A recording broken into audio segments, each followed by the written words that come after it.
સાબરકાંઠા ખાતે national highway પર traffic જામના દ્રશ્યો જોવા મળ્યા છે। વિગતો મળી રહી છે સાબરકાંઠા ખાતેથી, જ્યાં નેશનલ હાઈવે ઉપર ટ્રાફિક જામના દ્રશ્યો જોવા મળ્યા।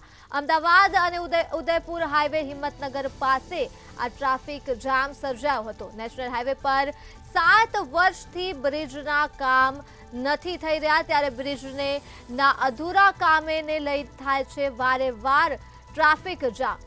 તો સહકારી જીનથી ધનસુરા ચોકડી પર ટ્રાફિક જામ સર્જાયો હતો। વિગતો સાબરકાંઠાથી મળી રહી છે।